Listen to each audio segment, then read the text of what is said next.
भैया कोई काम हो तो दो, मेरे पास कोई काम नहीं है जिसके कारण मेरा परिवार कई बार भूखा रहता है। विष्णु तू बहुत समझदार है, तू कोई पढ़ा लिखा वाला काम कर, ये मजदूरी का काम क्यों कर रहा है? अब जा, काम धंधे के समय खोटी मत कर। इतना कहकर दुकानदार ने विष्णु को हकाल दिया था। विष्णु को काम नहीं मिलने के कारण वो बहुत परेशान रहने लगा था। अजी सुनते हो, तुम्हें कहीं काम नहीं मिल रहा तो आप एक बार राजमहल जाकर राजा जी से विनती करके उन्हीं से काम मांग लीजिए। हाँ मैं भी यही सोच रहा हूँ, पर वहाँ मेरे लायक कोई काम नहीं मिला या फिर उन्होंने मना कर दिया तो? अजी आप ऐसा क्यों सोच रहे हैं? आप एक बार वहाँ जाकर तो देखिए, कुछ ना कुछ तो जरूर करेंगे राजा जी। चलो तुम कह रही हो तो मैं चला जाता हूँ। अगले दिन विष्णु काम की तलाश में राजा के पास पहुँचा। भैया ये राजा के महल का मुख्य द्वार कहाँ है? आम दरबार कहाँ लगा है? बाएं से तीसरा दरवाजा, पर कोई फायदा नहीं, तुम्हारी परेशानियों का वहाँ सिर्फ मजाक बनेगा। महाराज का नाम तो आप जानते ही हो, भानु प्रताप सिंह नाम है उनका। अच्छा जो भी हो, मुझे तो बस अपने काम से मतलब है। इतना कहता हुआ विष्णु वहाँ से चला गया और लोगों की सुनवाई की कतार में विष्णु भी लग गया और अपनी बारी का इंतजार करने लगा। और फिर थोड़ी देर बाद विष्णु की बारी भी आ गई। प्रणाम महाराज, मेरा नाम विष्णु है। मैं आपके राज्य के एक छोटे से गांव से हूँ। मुझे अपने परिवार के भरण पोषण और निर्वहन के लिए रोजगार की आवश्यकता है। मुझे आपके यहाँ कोई काम मिल जाएगा तो बहुत मेहरबानी होगी। अच्छा तुम्हें काम की तलाश है? काम तो मिल जाएगा, पर उसके लिए तुम्हें किसी प्रकार का धन नहीं मिल पाएगा। लेकिन महाराज बिना धन के मैं कैसे काम कर पाऊंगा? तुम मेरे दिए हुए काम को मना कर रहे हो? जानते नहीं हो मूर्ख, भानु प्रताप नाम है हमारा, भानु प्रताप। सैनिकों इसे बंदी बनाकर 10 दिनों तक काल कोठरी में डाल दिया जाए। महाराज मुझे माफ कर दीजिए, मेरी बात का आप गलत मतलब निकाल रहे हैं। लेकिन अब बहुत देर हो चुकी थी। राजा के कहते ही सैनिक विष्णु को कारागार की तरफ घसीटकर ले गए और उसे काल कोठरी में डाल दिया। विष्णु काल कोठरी के अंदर बैठे बैठे रो रहा था। ये सब मेरे साथ ही क्यों होता है? इसमें मेरी क्या गलती है? मैं तो केवल काम मांगने आया था। बहरहाल 10 दिन किसी न किसी तरह बीत गए। उधर गांव में उसके बच्चे और पत्नी भी परेशान थे। लेकिन 11वें दिन जब उसे छोड़ दिया तो विष्णु राजा के फैसले से बहुत गुस्सा था। अब मैं चुप नहीं रहूंगा, इन सबको मैं सबक सिखा कर रहूंगा। इस भानु प्रताप को इसके सिंहासन से ना उतार फेंका तो मेरा नाम विष्णु नहीं। घर आकर विष्णु ने अपनी पत्नी मधुरिमा को सब कुछ बता दिया कि उसके साथ राजमहल में क्या क्या हुआ। अब मैं उन सभी को सबक सिखाना चाहता हूँ जिन्होंने मुझे नाकाबिल समझा और बिना मतलब के मुझे काल कोठरी में डलवा दिया। सबक सिखाने में मैं भी आपके साथ हूँ, परंतु कोई गड़बड़ तो नहीं होगी ना? सुनो, तुम मुझ पर भरोसा रखो, मैं सब संभाल लूंगा, पर मैं जो बताऊँ वो तुम्हें करना होगा। जी ठीक है। तुम बच्चों को अपने भाई के साथ मायके भेज दो। मधुरिमा ने विष्णु की बात मानकर अपने बच्चों को अपने भाई के साथ मायके भेज दिया। दूसरे दिन विष्णु ने मधुरिमा से कहा, तुम आज जल्दी काम करके आराम कर लेना, तुम्हें रात भर जागना होगा, साथ ही बहुत सारा काम भी करना होगा। जी ठीक है, पर आप बताओ तो सही मुझे क्या करना होगा? अरे मैंने पहले ही कहा था, जो कहूँ वही करना होगा। अभी मैं जो कह रहा हूँ वही करो, तुम्हें सब समझ आ जाएगा। मधुरिमा और विष्णु दोनों मिलकर सारा काम निपटाकर रात का इंतजार करने लगे। लेकिन रात का पहर होते ही विष्णु ने मधुरिमा को जगा दिया। मधुरिमा उठो उठो, जल्दी करो। जी कहिए, मुझे क्या करना होगा? जो रोटियां बची हुई हैं उसे लेकर आओ, उसे 4 हिस्सों में बांटकर आधी तुम रखो और आधी मुझे दो। मधुरिमा ऐसा ही करती है। रोटियां लाकर मधुरिमा आधी आधी करके आपस में बांट लेती है। दोनों घर से बाहर आ जाते हैं। तुम इन कुत्तों को धीरे धीरे रोटी डालकर गांव के बाहर तक ले जाने की कोशिश करो, जिससे कि कुत्ते मुझ पर भौंके नहीं। कुत्तों की आवाज ना होने के कारण कोई भी जाग नहीं पाएगा। मधुरिमा भी बात को समझ गई। वो कुत्तों को रोटी डालकर गांव के बाहर तक ले गई। दूसरी तरफ विष्णु मौका देख गांव में रहने वाले रमेश की गाय को खोल कर ले आया। मैं इस गाय को लेकर तुम्हारे गांव जा रहा हूँ, इसे वहाँ के पशु बाजार में बेच आऊंगा। अगर कोई मेरे बारे में पूछे तो कह देना कि मैं बच्चों का सामान देने तुम्हारे मायके गया हूँ। विष्णु गाय को लेकर पशु बाजार में बेचकर अपने गांव वापस आ गया था। ये लो भाग्यवान, पूरे 500 रुपए। इन रुपयों को अभी किसी के सामने मत निकालना। पर हम लोग ठीक तो कर रहे हैं ना? क्योंकि आज सुबह किराना दुकानदार रमेश गाय की चोरी होने की वजह से रो रहा था।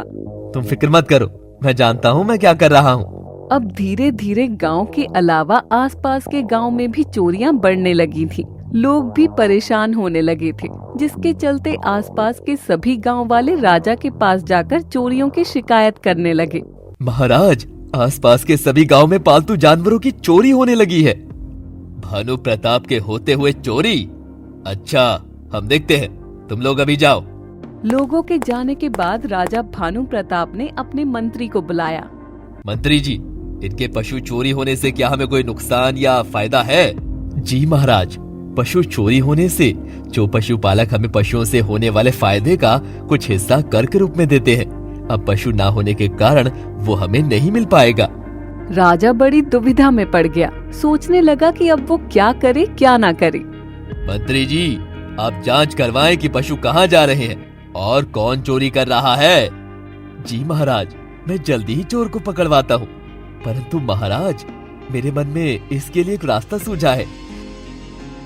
क्यों ना महाराज, हम हर गांव में एक बाड़ा बनवा कर वहाँ जानवरों को रख दें, साथ में देखभाल के लिए एक चौकीदार भी रख देते हैं। चौकीदार वही का स्थानीय हो, इससे जानवरों की रक्षा होती रहेगी और महीने के अंत में चौकीदार पशुपालकों से कर लेकर हमें देता भी रहेगा। ये विचार मुझे काफी पसंद आया। ठीक है, इस सूचना को सभी गांव में पहुंचा दो। अगले दिन गांव में हल्ला हुआ। सुनो सुनो सुनो, सभी गांव वालों को सूचित किया जाता है कि मवेशियों की रक्षा हेतु एक बाड़ा बनवाया जा रहा है, साथ ही एक चौकीदार को भी रखा जा रहा है। जो भी चौकीदारी करना चाहे वो सरपंच के पास अपना नाम लिखवा दे। सुनो सुनो सुनो। ये सुनते ही विष्णु ने तुरंत ही अपना नाम सरपंच के पास लिखवा दिया। फिर जब चौकीदारों की नियुक्ति हुई तो उसमें विष्णु का भी नाम था। विष्णु और उसकी पत्नी बहुत खुश थे, लेकिन विष्णु के मन में अभी भी राजा के प्रति गुस्सा भरा हुआ था, लेकिन उसे सही वक्त का इंतजार था। कुछ दिन में जो पशुपालकों से कर का धन मिलता, उसमें से कुछ धन चुराकर वो राजा के खजाने में जमा करवाने जाता था और चुराया हुआ धन वो अपने घर में न रखकर जानवरों के बाड़े में छुपा दिया करता था। कुछ दिनों तक ऐसे ही चलता रहा, पर फिर एक दिन, विष्णु, इस गांव के पशु कर का धन दिन प्रतिदिन कम होता जा रहा है। क्या कर रही हो तुम? मुझे इससे जितना भी कर मिलता है वो मैं आपको ही ला कर देता हूँ। इधर विष्णु और खजाची की बात राजा भानु प्रताप भी सुन रहा था और फिर अगले ही पल राजा ने विष्णु को पकड़ने का आदेश देते हुए कहा, इसे पकड़ लिया जाए जब तक जांच पूरी ना हो जाए। इसे छोड़ना नहीं। यदि कभी इस पर गुनाह सिद्ध हो जाता है तो इसे फांसी की सजा दी जाए। महाराज, मुझे अपनी सफाई का एक मौका तो दे दीजिए। रुकिए महाराज, हम सुन लेते हैं कि ये क्या कहना चाह रहा है। हाँ रुको, इसे बोलने दो, ये क्या कहना चाह रहा है। महाराज, मैं अपनी बात रखूं इससे पहले मेरी एक शर्त है। बोलो, क्या शर्त है? यदि मैं बेकसूर सिद्ध हो जाता हूँ तो आप मुझे राजा बनाएंगे और मेरी जगह आपको ये सजा मंजूर होगी। राजा को खुद पर बहुत घमंड था। उसने बिना सोचे समझे विष्णु की बात मान ली। विष्णु, सिद्ध करो तुमने पशु कर बीच में चुराया नहीं है। महाराज, मैंने धन को चुराया नहीं, परंतु यदि आपको मुझ पर दोष लगाना होगा तो आप लगा ही देंगे। ऐसा है तो ये फैसला यहाँ के 5 महामंत्री करेंगे। इसके लिए मुझे 1 किलो वजन का बर्फ चाहिए। जल्दी ही इसके हाथ में बर्फ ला कर दो। विष्णु के हाथ में 1 किलो बर्फ का टुकड़ा थमा दिया गया। विष्णु ने बर्फ का टुकड़ा अपने हाथों से दूसरे मंत्री के हाथों में दे दिया और फिर दूसरे मंत्री ने तीसरे मंत्री के हाथ में बर्फ का टुकड़ा पकड़ा दिया। ऐसा करते हुए बर्फ का टुकड़ा राजा के हाथ में पहुंच गया। तभी विष्णु ने कहा, महाराज रुकिए, मैं चाहता हूँ आपके हाथों में जो बर्फ का टुकड़ा है उसका फिर से वजन किया जाए। विष्णु के कहने पर एक बार फिर से बर्फ का वजन हुआ और वो अब 1 किलो नहीं बल्कि 800 ग्राम रह गया था, यानी 200 कम। महाराज, इसमें से लगभग 200 ग्राम वजन कम है, तो 200 ग्राम बर्फ की चोरी आपने की है। क्या कह रहे हो तुम? इतने में सैनिक विष्णु के घर की तलाशी लेकर और गांव वालों से पूछताछ करके राज दरबार में आते हैं। महाराज, हमने इसके घर की तलाशी ली पर कोई अतिरिक्त धन नहीं निकला। साथ ही हमने गांव वालों से भी पूछताछ की, परंतु किसी ने कुछ नहीं बताया। यही तो मैं कहना चाहता हूँ महाराज। गांव में किसी का जानवर मर जाता है तो लोग उसका कर नहीं देते हैं। कोई अपना जानवर बेच देता है तो उसका कर भी कम हो जाता है।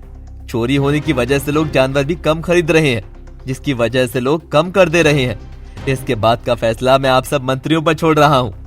मंत्री सोच विचार कर विष्णु की बात को सच मान लेते हैं। साथ ही राजा के वादे अनुसार उसे दूसरे दिन एक दिन का राजा घोषित किया जाता है। विष्णु के राजा बनने के बाद पुराने राजा को बंदी बना लिया जाए और उसे पुराने गलत फैसलों के लिए फांसी की सजा दी जाए। आप क्या कहते हो मंत्री जी? विष्णु की बात सुनकर मंत्री हैरान रह गए थे। विष्णु महाराज, हमें सलाह का एक मौका दीजिए। जी मंत्री जी, आप सभी मंत्री सलाह कर लीजिए। पुराने राजा ने कभी हमें हमारे विचार रखने का मौका नहीं दिया। साथ ही पुराने राजा के समय उनकी मनमर्जी के कारण राज्य में कानून व्यवस्था सुचारू ढंग से नहीं चल रही है। इसी के साथ विदेशी आक्रमण भी बढ़ने का खतरा है। हाँ, आप सही कह रहे हैं। विष्णु महाराज, आप इन्हें जो भी सजा देना चाहे वो दे दीजिए, हम आपके साथ हैं। मंत्रियों की बात सुनते ही पुराना राजा भानु प्रताप फांसी की सजा को माफ करने के लिए गिड़गिड़ाने लगा था। मुझे माफ कर दीजिए, मुझसे गलती हो गई। मैं समझ गया मेरी क्या गलती थी। मैं अहंकार में आ गया था। राजा की गुहार सुन विष्णु ने उसे जीवन दान तो दे दिया, लेकिन इस शर्त पर कि जब तक वो जिंदा है जानवरों के बाड़े की चौकीदारी करनी पड़ेगी। और राजा भानु प्रताप ने विष्णु की बात मान ली। साथ ही विष्णु ने राज्य में सभी बेरोजगारों को काम भी दिया, जिसके कारण सारा राज्य खुशहाल हो गया। Thanks for watching.